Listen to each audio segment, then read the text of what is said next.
Let's take a look at some action that happened right before the draft.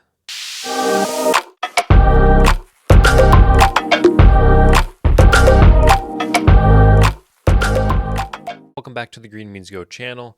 Thank you for being here. Usually we talk betting, but I'm going to branch out. We're just going to talk sports today in general. I'm going to look at the trade from last night with the Celtics, the Wizards, and the Grizzlies. 3-team trade.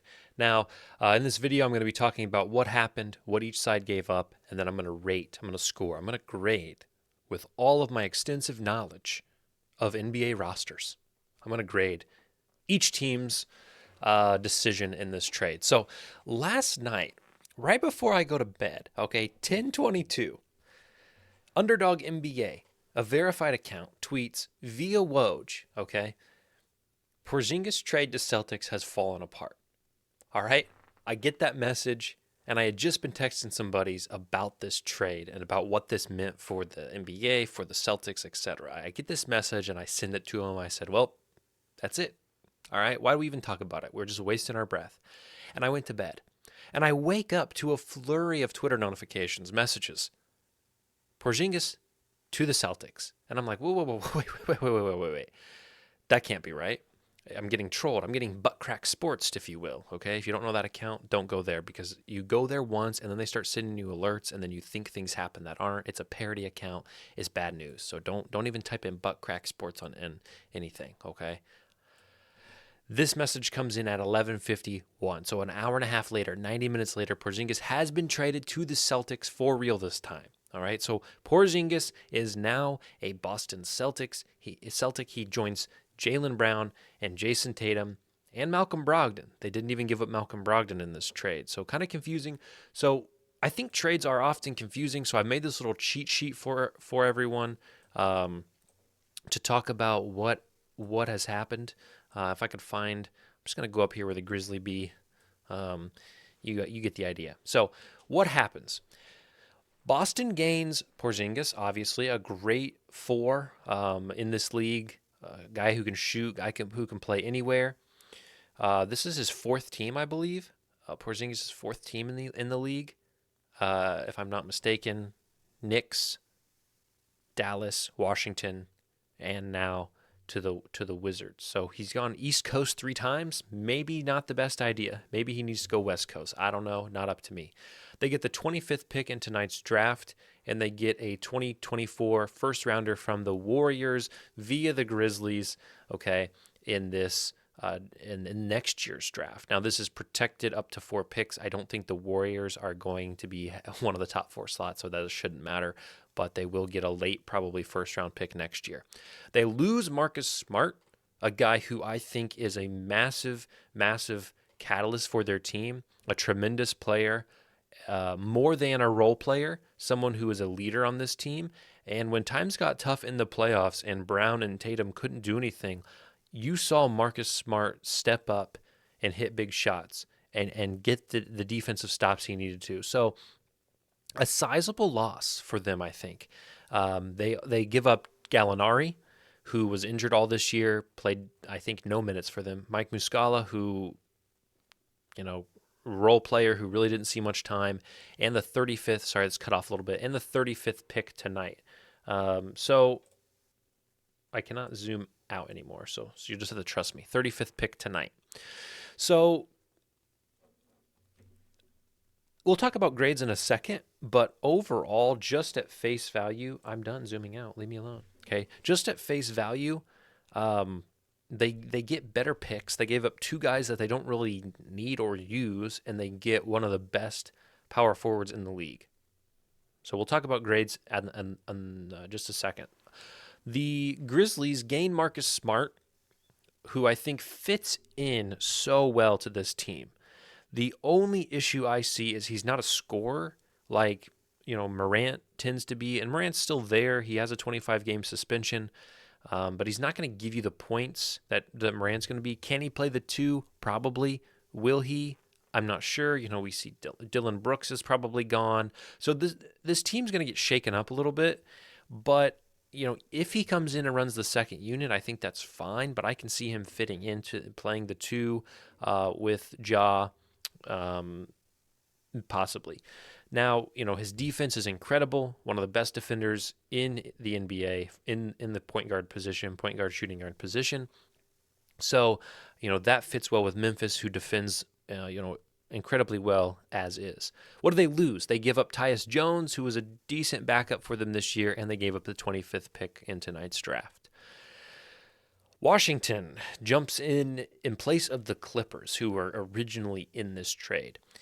The Wizards, same colors, different team, different sides of the United States. They gain Tyus Jones, Danilo Gallinari, Mike Muscala, 35th pick tonight, and they lose only Porzingis. Now, why does this make sense? Why do you give up Porzingis? Well, you just give up Bradley Beal, probably your franchise player, the guy that you are going to want to build around.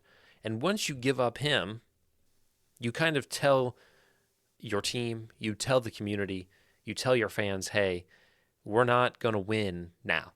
Next few years, we're not planning to go for a championship. So why keep Porzingis around? Kyle Kuzma, declines his option. He's going into free agency. They gained an aging Chris Paul from the Beal trade. They just are not. They have a lot of young guys, but now that's pretty much, they have a lot of really young guys and they have a lot of older guys. So Wizards definitely are not in any shape to contend for a title, especially after they trade Beal. So the decision was already made. I think this probably becomes an easier decision for them than the Beal trade. So looking over to the grades, what have I graded all of these? I'm glad you asked. For my grades as it relates to this, we'll start with Boston here. I'm going to give Boston a B+. I think a starting lineup of Brogdon, Brown, Tatum, Porzingis, and Horford or Williams is solid offensively.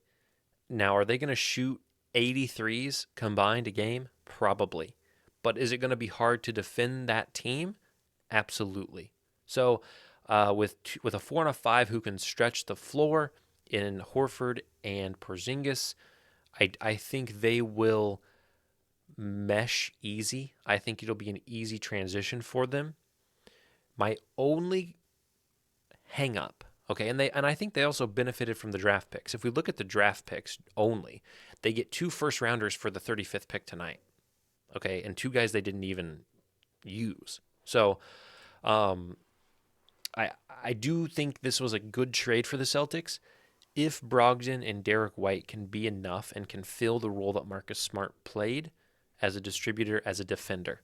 Brogdon has been was great in Indianapolis. Now, why didn't he get dealt to the Clippers, right? What was his injury? What was his health issue? So that's a mystery right now. So if you tell me Brogdon's going to come in and he's going to get 15, 6, and 4 every night, this probably is an A trade.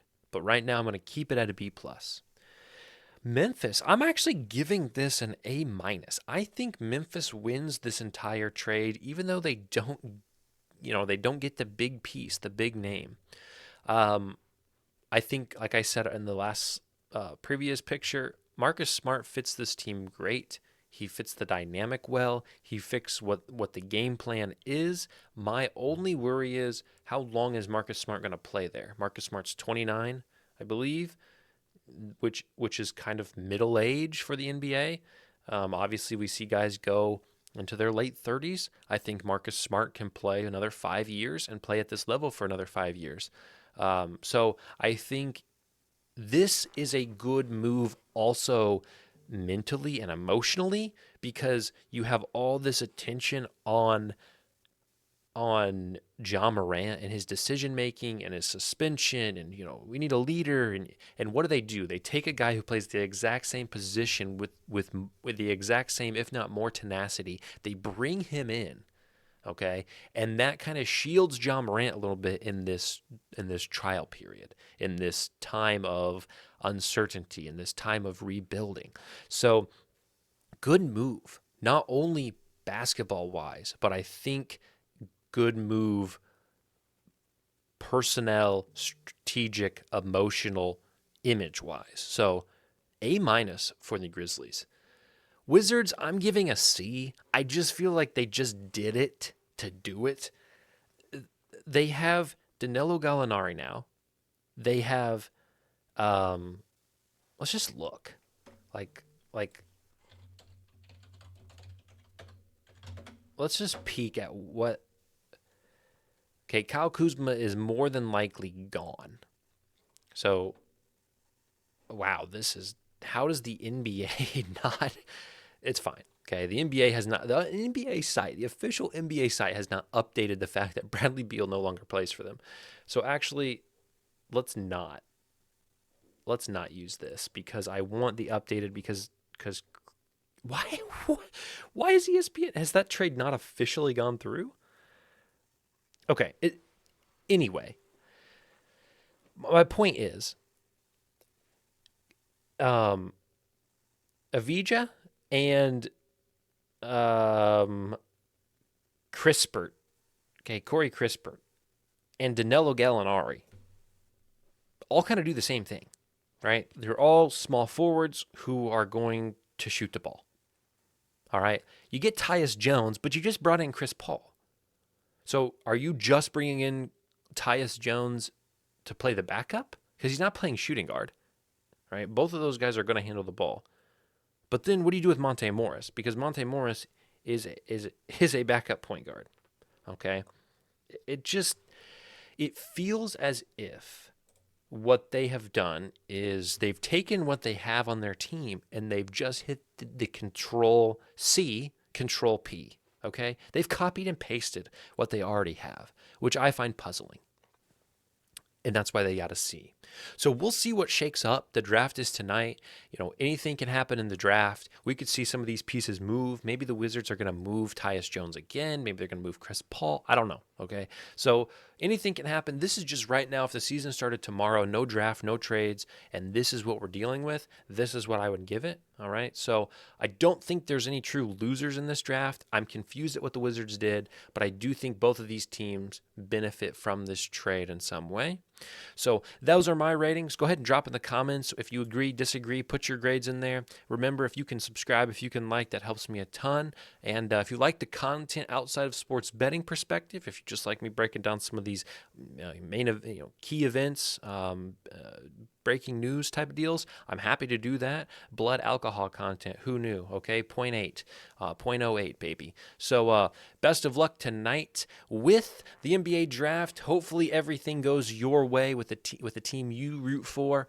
And FanDuel will say this does have. I'll pull this up right now. FanDuel does have. Holy cow, what is happening? A little bit of a boost tonight for when I don't even know how to say Victor Wembanyama. Victor Wembanyama. I should probably learn how to say that because I'm probably going to be saying it a lot. To win Rookie of the Year at plus 120. Okay, they're giving fair odds at minus 160. I know some places that have them at minus 200. So pretty good boost in terms of value there. I knew we couldn't get away from the betting, so that's one that would be worth playing. And plus, if it loses, you won't see it for a few months, so it won't feel as bad when the money's gone. So again, appreciate you guys stopping by. And we got a long time before NBA season kicks in, but we'll try to cover it as we can during this off season.